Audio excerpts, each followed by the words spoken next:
Mangwana ni Malelepo Vukenjani Klekwas Vanave Africa. Welcome to Africa Good Morning, your portal into Africa's potent stories. We begin in Namibia, where citizens cast their votes yesterday in the regional and local authority elections, setting the stage for new local leadership. We then move to Uganda, where the opposition warns that mass arrests are overshadowing Bobi Wine's presidential campaign.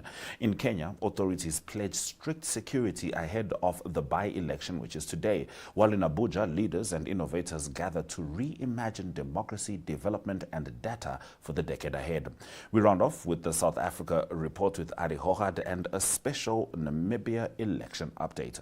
Watch AGM on DSTV 285, GOTV 25, 1up2.com, ntvafrika.my.na and NTV Africa on YouTube. That's Africa with a K. My name is Ashwin Berry. Top stories shortly. Life is unpredictable and one needs to be protected against any eventuality. Get Santam legal access from as little as $50 Namibian a month for when you find yourself in need of legal representation due to civil cases, criminal prosecution, and family matters such as divorce, child maintenance, and custody. It also covers labor disputes, disciplinary hearings, and unfair dismissal or retrenchment. With Santam Legal Access, you'll receive free legal advice on almost every legal aspect, whether the specific matter is covered by your policy or not. For true peace of mind and legal protection when you need it most, call us on 061 292 8000. Santam. This is freedom.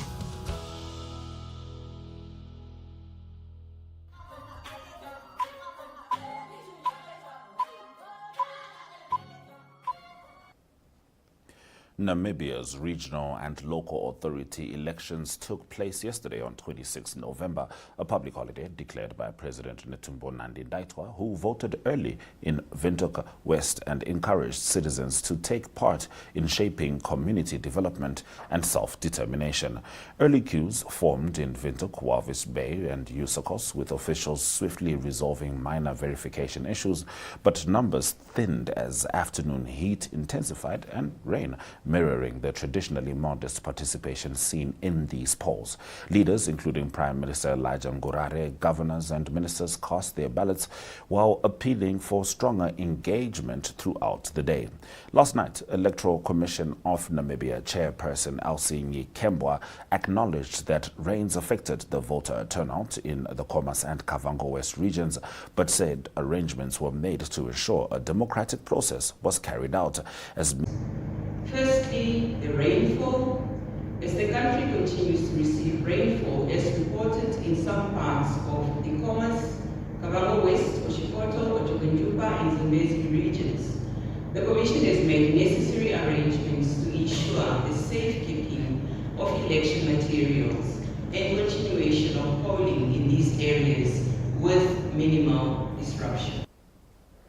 Now, as results come in, do make sure you check out elections.my.na as we'll be delivering them. And check our Election Watch broadcasts at 8:30, 12:30 and 3:30 p.m. as we keep you updated. Security forces in Uganda have detained more than 300 supporters and officials of opposition presidential candidate Robert Kyagulanyi, known as Bobi Wine, since campaigning began last month for the January election. Wine, a pop star turned politician, contesting 81-year-old President Yoweri Museveni for the second time after placing second in 2021, launched his campaign in Kampala this week, where many of the arrests occurred.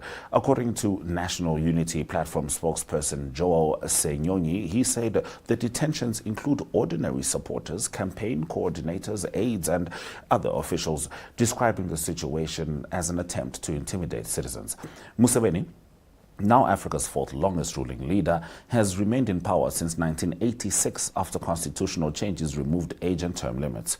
At a Monday rally in Kawempe, security forces used tear gas and water cannons, with additional footage on Wine's X account showing pepper spray and a man in plainclothes striking supporters with a cane. Police later said they detained 7 people for allegedly injuring officers. Now, Senyonyi reported at least 100 arrests on Monday and more on Tuesday. Wine continues to accuse Museveni of rigging the previous election, claims the ruling party denies.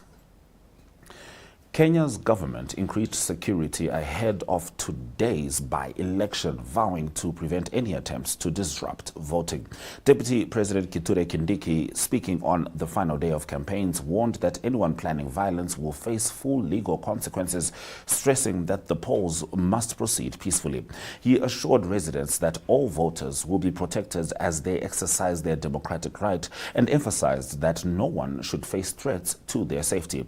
Kindiki urged constituents to turn out in large numbers and support the candidate he said had a clear plan to uplift their areas. His remarks followed concerns about possible unrest during the vote. Authorities have reiterated that maintaining order remains a priority and that any individual attempting to instigate mayhem will be held accountable. The government's message focused on guaranteeing a secure environment for citizens to choose their leaders freely. The call for strong voter participation, coupled with assurances of law enforcement readiness, shaped the close of the campaign period as communities prepare to head to the polls this morning in Kenya. And the third Media Development Conference in Abuja, the Center for Journalism, Innovation and Development, welcomed delegates, partners, scholars and innovators from across ECOWAS, Cameroon, the Democratic Republic of Congo, Namibia and South Africa for discussions under the theme Reimagining Democracy, Development and Data for the Next Decade.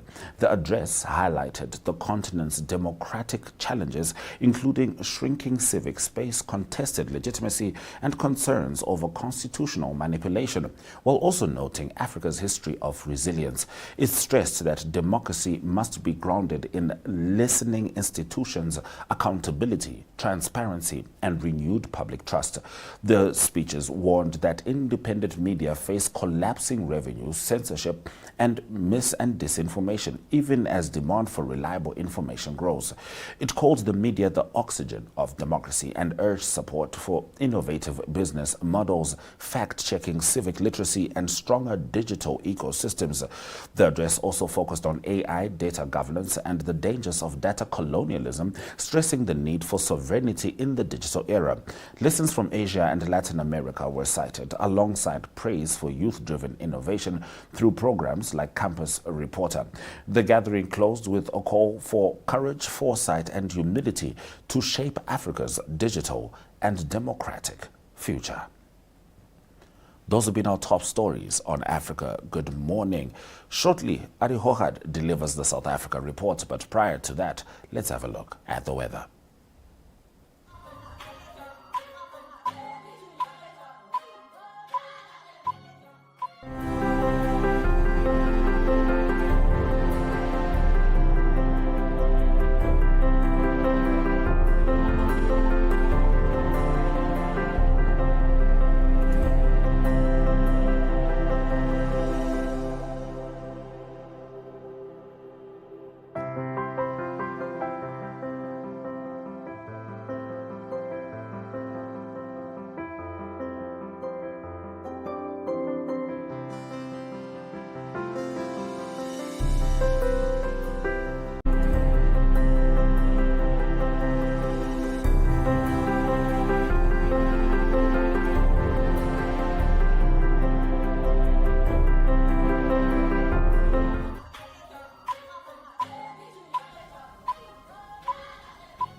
We're about to get into the South Africa report with Arrie Hougaard. Keep in mind, we do have some special election updates, which we'll be giving you right after the South Africa report.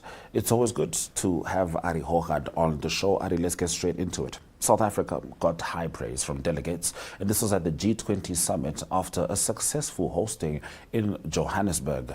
And your other current affairs story is online gambling is growing rapidly in South Africa as the government looks to levy new national tax on gross gaming revenue. Yes, in current news in South Africa, the G20 summit in South Africa in Johannesburg was a big success, described by many as such, and it was a good success for South Africa and also for Africa. The grade was presented and also it was professionally done. A difficult summit to do because of all the world leaders that was present, but there was good meetings, there was good interaction. It had to do with global trade, good meetings regarding that. Also got to do with Africa's debt. There's a big debt for South African or African countries, South Africa one of them, with high payback rates has also been discussed, and also energy and also agriculture. So good discussions at a high level at the presidents of most of the countries being present at the G20. So it is also the handover has been done. That was also in the news. When will the handover be done to the United States? It was not done on the Saturday and Sunday during the summit, and it was done in a low-key affair in Pretoria on Tuesday. So officially South Africa handed over the G20 presidency to the United States, and the United States will then take over the presidency with effect from the 1st of December. More current news in South Africa is related to online gambling, and government expressed their concern that lots of money is lost through the tax system because of that. So it's a big industry. It's 1.1 trillion South African rand that's been bet, that is related to bets annually in South Africa, and the income for the government is 2.4 billion on that. And now the government wants a new levy, new national tax for 20%. That is on online betting, and that will be on gross gambling revenue, and it is currently between 6 to 9%, and the government say that will generate closer to 10 billion revenue annually. So that is the gambling industry in South Africa. Also, the close of current news in South Africa is to do with foot and mouth disease in South Africa. Agriculture Minister, that is John Steenhuisen, announced an entire cattle herd vaccination process. So it's a big process, a big job. There's about 7.2 million livestock or herd of cattle in South Africa. In the last 3 months, 931,000 cattle has been vaccinated. So it's a big problem for South Africa, especially in KwaZulu-Natal, also in the Gauteng region in the Northern Cape. So that is a priority for the government to try and stop that. And also theft is under the investigation in South Africa. Apparently 1.3 billion South African rand is lost because of theft of livestock, and that was also addressed by Minister John Steenhuisen. So that is current news at the moment in South Africa.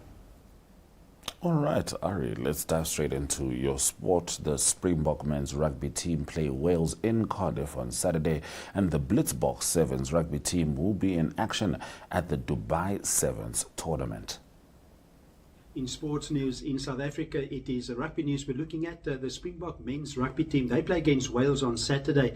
They've had a successful tour in Europe. They've played against Japan and Italy, France and Ireland. All those games played in Europe. The Japan game also played in Europe. They've won all of them, had a good result the past weekend against Ireland. So this coming weekend, it's outside the international window. So lots of the players going back to their franchises. The same challenge will be there for Wales in the game. And so it's Siya Kolisi and his team that hopefully can win the 5th game in the European Tour. South Africa retaining their first position in the the world rankings at the moment. So well done to Siya Kolisi and his team.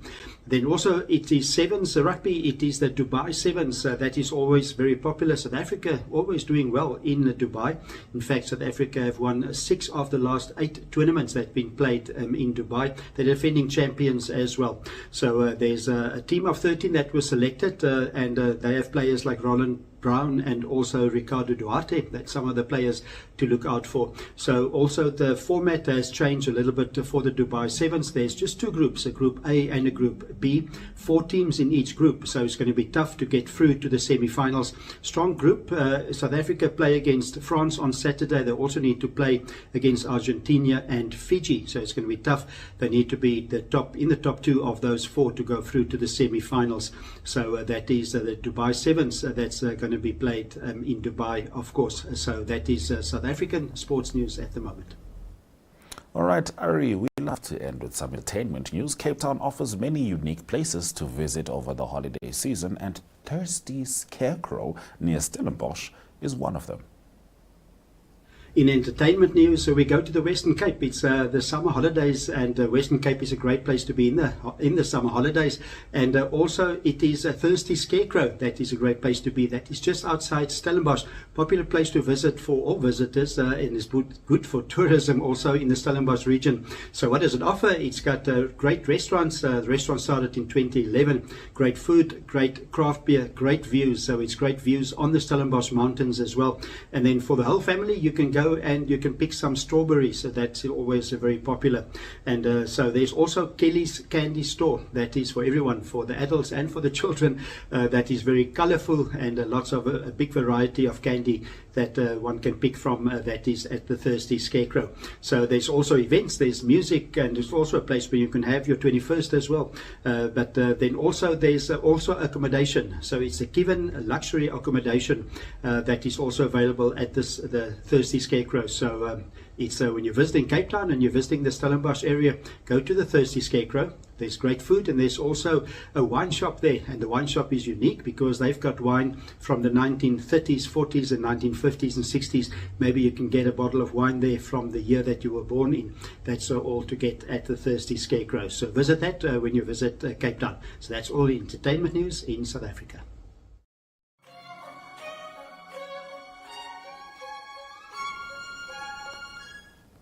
It's time for us to get into our special election focus update after Namibians voted yesterday, and this was in the regional council and local authority elections. We start with some highlights, including President of Namibia, Dr. Netumbo Nandi-Ndaitwah, who voted early in the day and urged Namibians around the country to cast their vote.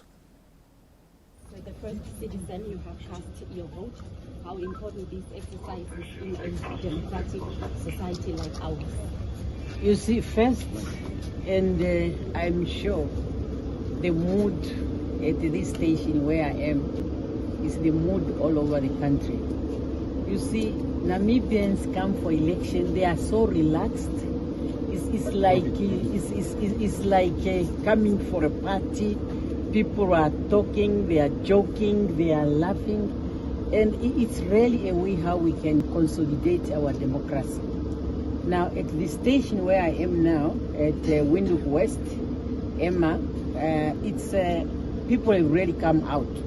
And I'm encouraging all Namibians to come out. This is the power that you are having. This is an opportunity for you to use your power by voting, because you are voting for your own good. You are voting for your prosperity. So come out in numbers. And that's why I have decided to declare today a public holiday, because I don't want any excuse. The government does not want to be blamed of you not exercising your democratic right, maybe because you were at work. So come out, please, Namibians, and let us make sure that our election remain peaceful, because this is a peaceful and stable country. And that's how Namibia we are, a land of the brave. We are brave because we do things in the right way, and we must continue to do so. So come out, go and vote. You vote for yourself as you are voting for your well-being. So thank you, Namibians. Thank you. Make sure that you talk. Thank you. Yeah. Thank you. My thumb. Yeah, I have a vote. All right. Now, Rehoboth resident Louis Diachat, who just cast his vote quite early yesterday, said that although he is happy with some of the developments in the town, there is still room for improvement. My naam is Louis Diachat. Wat ek sien die pad in blok F, die word geteer. Dit is baie goed, hy is baie mooi. En padtekens, die padstrepe word opgesit. En ja, dis wat ek kan dink, ja. Soos ek sê, ons sal seker nog met een robot kry, veral daar by as jy van die mall af daar opgaan, by crossing daar so. Daar is baie voertuie wat daar langs gaan. Ja. Eintlik goed. Dan hierdie pad van die hospitaal af na blok 1 toe. As daar miskien meer hierdie hoe sy versperrings kom. Ons van daar 'n paar plekke waar die manne baie vinnig ry.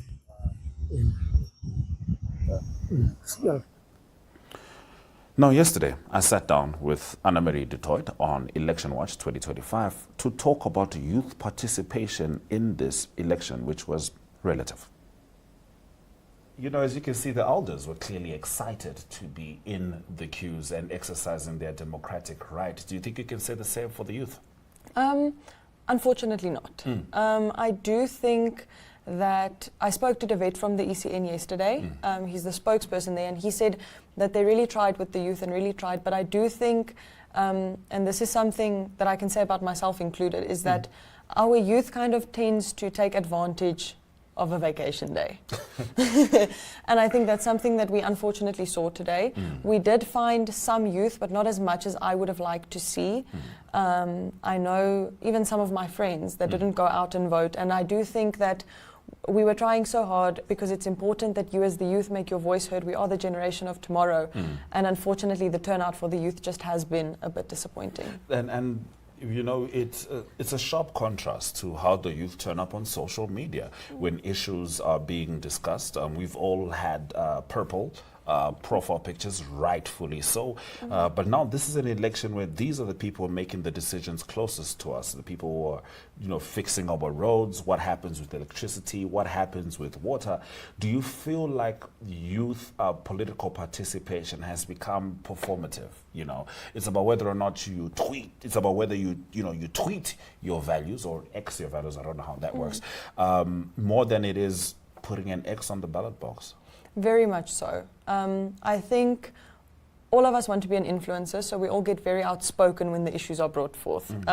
Especially, and this is something you mentioned, the purple profile pictures. This is something we saw then, was all of these youth and all of these young girls begging for change, asking for change, but when the time for change comes, they aren't on the front lines to put that X in the ballot box, to vote for the people that can make the change. So I think it has become very performative, especially in the way of it kind of gets you followers. Being a part of the movement gets you followers, but actually taking that action doesn't matter because you've put up your social media post and you've put up your go vote, go make your voice heard, Namibia decides hashtag, but then where are you when those decisions need to be made? So I do, in that way, think that it's become very performative and that social media has kind of been the catalyst in that, turning it very performative because we value the views and the likes more than we value the actual change. So it's more about, you know, this validation that you get for aligning yourself with the movement. But do you have hope? Do you feel that, you know, this is something we can turn around as a nation, that we can get more youth to the polls? I do. I think we have strong enough people within the youth community that will be able to kind of drive that change. Now, as of this morning, teams from various polling stations have started trickling in at the multipurpose center in Mondesa, Swakopmund. Irene Marie van der Walt reports. Okay, so we are outside the multipurpose center in Mondesa, Swakopmund, the collation center for the Swakopmund constituency. I would say somewhere in the vicinity, this is an unofficial count, this is my own count of the people sitting there. I would say somewhere in the vicinity of like 20 polling stations, maybe a little bit more, have come in already. Everybody seems happy, party observers seem happy, people are tired, there are weary eyes and swollen ankles in that hall, but I think the process is going very smoothly. Everyone seems very happy with the voting that took place at the different polling stations. I just heard from Tamariskia, Matutura. They all say Matutura primary. They all say they are very happy with polling and elections that took place yesterday. They're just waiting for the count to be final. And we'll be keeping you updated as all the numbers start coming in. Do follow elections.my.na. Follow our election results broadcast. That's going to be at 8:30, 12:30 and 3:30 p.m. on DSTV 285, GOTV 25, 1up2.com. And of course, this is on NTV. Thank you very much for joining us for Africa Good Morning. We return tomorrow with more news from Namibia and of course from broader Africa. Swela Jakanaka.